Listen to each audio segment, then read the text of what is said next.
আসসালামু আলাইকুম রহমতুল্লাহ। শুরুতেই পবিত্র মাহে রমজানের শুভেচ্ছা।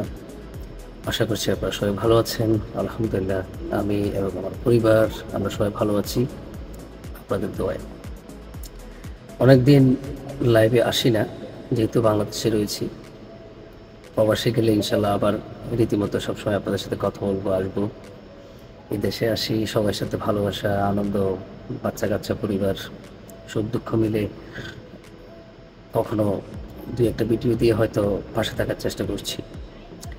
আজকে এখন সামান্য কিছু কথা বলার জন্য যে ভিডিওটা করছি, বাংলাদেশ সবাই চেয়েছে একটা সুন্দর চমৎকার বাংলাদেশ গড়ার।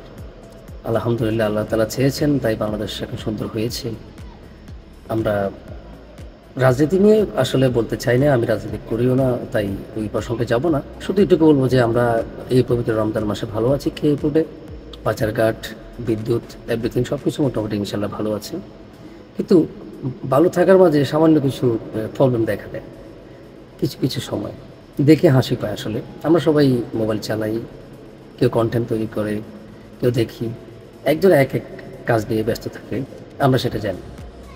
কিন্তু কালকে অর্থাৎ 2-3 দিন ধরে যে একটা বিষয় যে এরে কিরে, ওই কিরে, তরমুজ তরমুজ, মধু মধু মধু, এই বিষয়টাকে মানে হয়তো সাময়িক একটু বিনোদনের জন্য সবাই তৃপ্তি পেয়েছে। ওই বেচারা যে তরমুজ বিক্রি করছেন, সে একটু মজা পেয়েছে, তার ব্যবসা ভালো সফলতা হয়েছে, সে খুশি। কিন্তু যারা ইউটিউবার, যারা ফেসবুক কন্টেন্ট রিল ফেস তৈরি করেন, তারা সবাই যেভাবে তাকে ঘিরে বসে আছে, মানে আপনারা কি চিন্তা করছেন কোনো মানুষ তার ইচ্ছা অনুযায়ী একদম নিচে নেমে যায় না, সেখানে মানুষের কারণ থাকে। আবার কোনো মানুষ ইচ্ছে করেই তার ব্যক্তিত্ব দিয়ে কখনোই উপরে উঠতে পারে না, সেখানে আশেপাশের এই সমস্ত মানুষগুলাই কিন্তু সেখানে ও হেলিয়ে দুলিয়ে পড়ে গিয়েই তাকে ছাদে উঠে দেয়। কোনো দরকার আছে? ও একজন গরিব মেহনতি মানুষ, সে ব্যবসা করছে, খাচ্ছে, এটা তার দিনমজুরি, ফ্যামিলি চালাচ্ছে, সে কোনো মিডিয়াতে নেই, ভালো আছে। কিন্তু সামান্য একটা কথাকে নিয়ে কেন্দ্র করে সারাক্ষণ সকাল বিকাল রাতে তার পিছনে ক্যামেরা নিয়ে ছুটতেছে। এরা কি গাদা?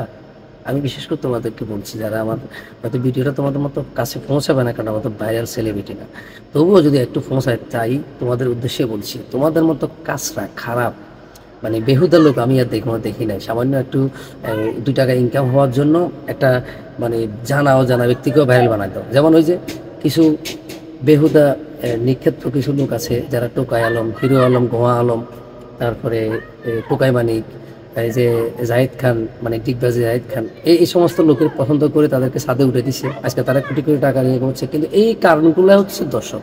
দর্শক খারাপ বলেই আজকে তারা এতটা উপরে উঠতে পেরেছে। কেন? ওদের ভিতরে কি আছে যে আপনারা সবাই তাদেরকে ঘিরে বসে থাকেন? না, আপনারা শিক্ষায় শিক্ষিত হয়েছে, সুশিক্ষায় শিক্ষিত। শিক্ষা করলে যে শিক্ষিত হতে হবে সেটা নয়, আপনার ভিতরে জ্ঞান দিয়েছে আল্লাহ। আপনি দেখবেন যে কে ভালো কন্টেন্ট তৈরি করছে, কে ভালো ব্যবহার করছে, ফেসবুক ইউটিউবে এসে সবার সাথে ভালো আচরণ করছে, তাকে ভালোবাসবেন, তাকে সাপোর্ট করবেন। এই যে রাস্তার এই সেই নোংরা আবর্জনা কাজটাগুলোকে আপনারা সবাই সাপোর্ট করে একদম উপরে উঠে দিতেছেন। তারা রং ডং করে, এই যে হিরো আলম তার এই তৃতীয় স্ত্রী, এখন যেটা আছে রিয়ামণি নাকি জানি, তাকে দিয়ে যে সমস্ত ভিডিও বানাচ্ছে, কি বলবো আসলে, এটা আমাদের সাজানো, তবু বলছি। যাই হোক, রমজান মাস, অনেক কথা বলেছি। আমি আসলে আজকে তরমুজের বিষয়টা নিয়ে কথা বলতে এসে অনেকগুলো কথা বলে বলেছি। সো যদি ভুল হয়ে থাকে ইনশাল্লাহ ক্ষমা দিচ্ছি, দেখবেন আবার আসবো। আমি আসি না, তবু ক্ষমা চাচ্ছি আজকে আসার জন্যে। আপনারা সবাই ভালো থাকবেন, ভুল হলে ক্ষমা করবেন। আসসালামু আলাইকুম রহমতুল্লাহ।